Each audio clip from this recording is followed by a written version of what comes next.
Do you know, I would say that I've spent more time with my kids than most fathers I know. I can die in my bed an old man one day. And I'm a great believer in working from home. So I think that if we could get every business person to use some of their entrepreneurial skills by adopting a problem in this world, maybe a major problem in their particular industry, or a major global problem, or a major national problem, we could get on top of most of the problems in the world. Not replacing governments and not replacing the social sector, but working alongside it. And forming this new organization called the B Team with like-minded individuals, we hope to motivate industries throughout the world to get out and do just that. I have just one last question for you. What's one risk that Richard Branson will not take?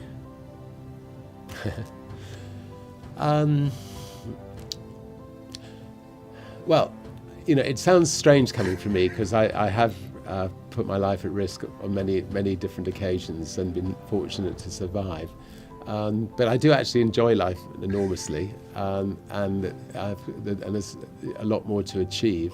And so I think that I will take calculated risks in trying to go to the bottom of the ocean in a little submarine, or going to space, or whatever. But I'll certainly make sure that the crafts are well tested before going next time. Hopefully I can die in my bed an old man one day. Given all your professional success and the constant travel associated with it, how challenging did it make it to be a present father when your kids were growing up? do you know, I would say that I've spent more time with my kids than most fathers I know. And the reason for that is I'm a great believer in delegation, and I'm a great believer in working from home. So we lived on a houseboat, and I worked on the houseboat. And the kids would literally be crawling around the floor. I might be changing their nappy, having a meeting. So I think I spent a lot more time with my kids than most fathers, and as a result, you know, we're an unbelievably close family. And actually, I do try to encourage our companies to, you know, be very flexible with, you know, people that work for the companies, so they can if they want to work from home, they should be able to work from home. If they want to work from home on a Friday and a Monday, they should be able to do so. Not feel that you know, they have to rigidly be in an office all the time. Holly and Sam, your two growing kids now, what role do you see them playing, if any, long-term in Virgin? They're both wonderfully personable. They're great with people. Holly runs our foundation and runs it really well. You know, Sam has got his own little film company. He's done wonderful films on the war, against the war on drugs, and, you know, breaking the taboo, and on trying to sort of campaign to stop the death penalty and other areas. You know, one day, you know, when I decide to move on, they will be very capable, I think, of together, you know, being a ambassador, you know, being the two ambassadors for the Virgin Group. And I think companies benefit from having faces instead of just being faceless companies, having front people, and I think they can play that role really well. The thing is, if you have a good idea for a business, you know, as I say, screw it, just do it and give it a go. And you may fall flat on your face, but pick yourself up and keep trying until you succeed. So at 15, I was against the Vietnamese War. I thought it was an unjust war. I was against a lot about the way we were being taught at school and colleges. And so we started a magazine, and never thought of myself as being an entrepreneur or a business person. And, you know, it became my education, it became my springboard to start a lot of other things in the years to come.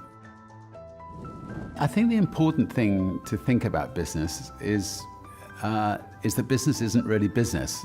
Business is creating something that you believe in. I mean, the most successful entrepreneurs are people like, you know, Larry Page and Sergey, who had an idea in their garage and felt they could create something called Google. In all of these examples, they are filling a niche in different areas and just making living for most people a lot more pleasant than it was before. I think it's a mistake when people think of business like they're ringing up a till in a shop. For most entrepreneurs, business is very creative and a great adventure. The most notable setback was our spaceship accident last year. And I think the moral of that story was, to go to the accident, to, meet the relatives, to meet all the engineers, and, the overwhelming support that we got from people to carry on meant that, we have carried on, and this week we're going to be unveiling our new spaceship.